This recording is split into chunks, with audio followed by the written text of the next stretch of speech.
Mengagetkan, Persija Jakarta harus menerima kekalahan saat menghadapi Bayangkara FC dengan skor 2-1 dalam lanjutan Liga 1 Indonesia.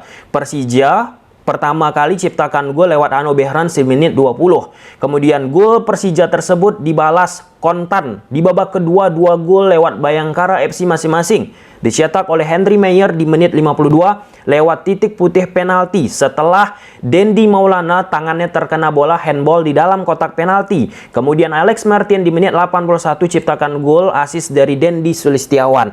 Kita bicara Persija Jakarta yang beberapa kali mempunyai chance ataupun momentum untuk berada ataupun meninggalkan posisi 2, 3, 4, 5, 6 tim-tim yang bersaing dengan Persija Jakarta di Liga 1 Indonesia ini. Kita bicara tim besar. Tim besar identik dengan otomatis kita mengharapkan mereka juara. Mau dia Persija, Persib Bandung, PSM, Persebaya Surabaya, Arema FC, dan lain sebagainya. Nah, di konteks ini, Persija Jakarta, teman-teman, chance itu udah terlalu banyak mereka tidak dapatkan hasil yang maksimal. Aku bukan katakan dengan hasil kekalahan menghadapi Bayangkara FC ini menutup chance Persija untuk menjadi kampion Liga 1 Indonesia. Bukan. Tetapi, kita bicara tim yang juara harus memiliki dan memanfaatkan momentum yang ada. Jangan membuat tim tersebut pada akhirnya susah untuk memperoleh sesuatu yang diinginkan dan diharapkan. Nah, untuk momen sekarang di pertandingan ini, teman-teman, di situasi Persija Jakarta sudah unggul sempat 0-1, karakter untuk bisa mematikan pemain Bayangkara FC itu tidak dimiliki oleh Persija Jakarta. Ini seperti template apa yang aku sampaikan. Tapi nyatanya coba cek video-video aku yang lalu, teman-teman, betapa seringnya Persija membuang momentum. Ini harus aku ulangi lagi karena Persija pun mengulang-ulangi momentum yang mereka dapat untuk bisa berada di posisi atas, ya, quote and quote, tidak dioptimalkan dengan baik. Oke, kita bicara dulu dari taktikal yang dilakukan oleh Persija Jakarta menghadapi Bayangkara FC yang secara prominent sebenarnya case close, Persija Jakarta menguasai pertandingan, tetapi karena sesuatu yang terjadi di atas lapangan memutarbalikkan keadaan. Bayangkara FC gunakan pola 1-4-2-3-1 di atas kertas. Sedangkan Persija Jakarta bersama Thomas Doll tetap menggunakan pola andalan mereka yaitu 1-3-4-2-1 ataupun 1-3-4-3. Tanpa bola, pola dari Bayangkara FC ini berubah menjadi 4-4-2. Henry Meyer, Alex di depan. Nah, walaupun posisi dari Henry Meyer ini beberapa momentum turun dia ke bawah sebagai shadow, seperti apa yang dilakukan oleh Gianjola saat Persija menghadapi Arema FC untuk menutup jalur passing menuju posisi Hanif Syahbandi ataupun Reski. Nah, tetapi pada saat build up yang dilakukan Persija, Henry Meyer masuk bersama Alex di depan dan terbentuklah 4-4-2 tanpa bola. Oke, kita turunkan sebentar dalam posisi mid block. Nah, dalam fase attacking kita udah tahu game plan dari Persija Jakarta. Rio Fahmi jaga lebar lapangan, Hanno Behrens di sisi half space, Rico Simanjuntak half space, kemudian Firza Andika akan mengisi posisi wingback sebelah kiri. 5 lawan 4 back dari Bayangkara. Mereka pemain sebelah kiri ataupun sayap sebelah kanan dari Bayangkara nggak secara frontal untuk turun membantu pergerakan Ruben ataupun Dendi Maulana sehingga membentuk 6 pemain di belakang. Nggak secara prominent itu mereka lakukan.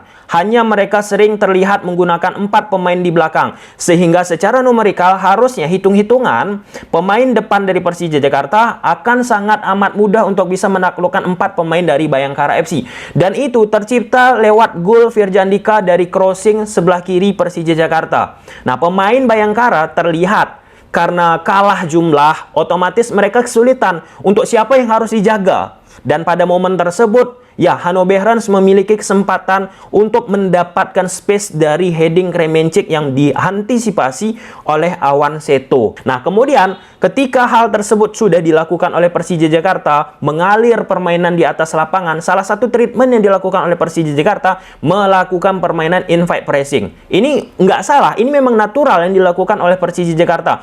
Misalnya Kudela bawa bola, Ferrari, Hansa Muyama. Nah, tujuan dilakukan invite pressing ini kan menarik pemain-pemain Bayangkara agar menekan ke depan, bergerak ke depan. Ketika mereka bergerak ke depan akan muncul ruang-ruang yang ada di atas lapangan yang bisa dimanfaatkan oleh pemain-pemain Persija Jakarta. Dan itu berjalan di atas lapangan. Banyak kesempatan-kesempatan yang didapat oleh Persija Jakarta dari invert pressing. Tetapi kill the game. Momen-momen yang mereka dapatkan Persija Jakarta yang mereka sudah menguasai pertandingan di atas lapangan sangat luar biasa, bermain 1-2 sentuhan di babak pertama itu luar biasa, hebat banget. Tetapi nggak bisa mereka menciptakan chance ataupun peluang. Kita bicara seberapa banyak Persija Jakarta membuat on target di pertandingan ini. Nggak banyak.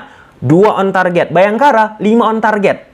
2 lawan 5. Ketika kita bicara tentang sepak bola, tim kita nggak bisa membuat suatu peluang ataupun menciptakan gol, otomatis kita nggak akan bisa menang ataupun mengalahkan lawan yang lebih banyak menciptakan gol ke gawang kita. Nah, ini kembali dengan dilema ataupun problem yang dimiliki oleh Persija Jakarta sebelum Persija menghadapi Bayangkara ini di pertandingan-pertandingan yang kemarin-kemarin, 4-5 pertandingan lalu. Masalah finishing, masalah menciptakan peluang, masalah kill the game. Terrepetisi, terulang-ulangi.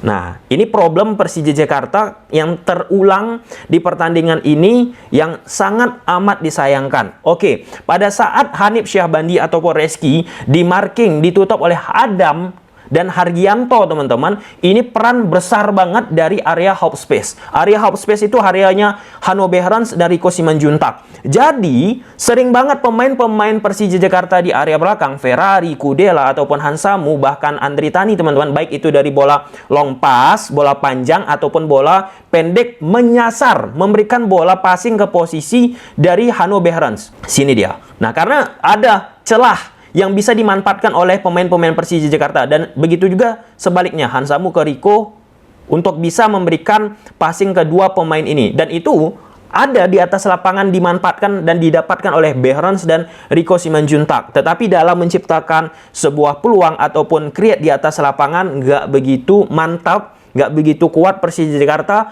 dan akhirnya Bayangkara bisa memutarbalikkan keadaan dari situasi Persija Jakarta yang tidak mampu kill the game, menyelesaikan pertandingan lebih cepat di situasi babak pertama yang mereka sudah secara matematis, teman-teman, menguasai total. Habis babak 1, posisi Persija unggul 0-1.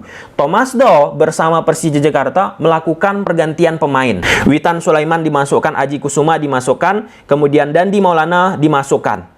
Dikeluarkan 3 pemain asing, Ondrej Kudela, Hanno Behrens, dan Michael Kremenchik. Nah, jadi dinamika di situasi 0-1 pemain Persija Jakarta yang secara situasi di atas lapangan belum selesai berubah total. Dan apalagi ditambah dengan Dandi Maulana yang melakukan perbuatan terlarang di dalam kotak penalti. Ketika pemain Bayangkara mampu menyamakan kedudukan satu sama, kita lihatlah pemain-pemain Persija pun seperti tidak dalam keadaan yang nyaman kalau kita compare dengan babak pertama. Iya, babak kedua pun Persija Jakarta menguasai bola, kemudian melakukan permainan passing 1-2. Sama, template-nya sama, gameplaynya udah jelas Persija Jakarta ini. Tetapi suka tidak suka, karena pergantian yang dilakukan oleh Thomas Doll, Kudela, Hanno Behrens itu merusak dalam tanda petik ya dinamika di atas lapangan. Terlepas, itu tetap keputusan dari pelatih, kita harus hormati. Plus kalau kita lihat di pertandingan ini ada salah satu momen juga kameranya pertandingan menyorot ke posisi dari Hanno Behrens. Hanno Behrens yang dikompres kaki ataupun bagian pahanya, ya terindikasi mungkin ada ketidaknyamanan dari Hanno Behrens di babak pertama, makanya diganti. Oke lah, Kremenchik bagaimana? Nah, itu bisa diperdebatkan lagi. Kudela bagaimana? Kudela di belakang bagaimana ia bisa menarik pemain-pemain Bayangkara untuk menekannya, karena Kudela memiliki penahanan bola yang sangat kuat. Nah, walaupun kita mengerti kenapa dimasukkan Aji Kusuma di babak kedua ataupun Witan Sulaiman di babak pertama, teman-teman, secara kecepatan, speed itu pemain Persija Jakarta nggak terlalu menggigit. Kita lihat Persija Jakarta akhir-akhir ini bersama Thomas Doll sering banget tuh progressive pass, vertical pass. Dengan Bayangkara FC yang bermain mid block dan bisa kadang-kadang tertarik ke pemain Persija Jakarta dari sesi build up. Nah, Aji Kusuma dimasukkan otomatis untuk memanfaatkan ruang di belakang garis pertahanan dari Bayangkara FC. Itu kita mengerti, tetapi skema itu nggak jalan saat Persija Jakarta harus menerima kebobolan dari titik putih penalti. Itu yang merusak tuh. Beda cerita kalau misal Bayangkara tidak mendapatkan penalti. Pasti skenario yang diinginkan oleh Thomas Doll bisa mungkin berjalan di babak kedua karena sudah tercipta gol dan kebobolan Persija Jakarta. Pemain-pemain pun dengan tidak adanya pemain-pemain yang utama seperti babak pertama, ya akan sangat sulit untuk bisa membuat dinamika ataupun situasi yang menjanjikan di babak kedua. Ya, ini kembali ya teman-teman, sekali lagi kita bicara tim besar, Thomas Doll pun pasti tahu hal tersebut, harus kill the game. Itu harus kill the game, nggak bisa, mau juara itu harus kill the game, mau jadi tim besar harus kill the game, tahu momentum. Oke, mungkin sampai sini aja dulu teman-teman, sayang amat-amat Persija Jakarta, momentum lagi hilang, bye.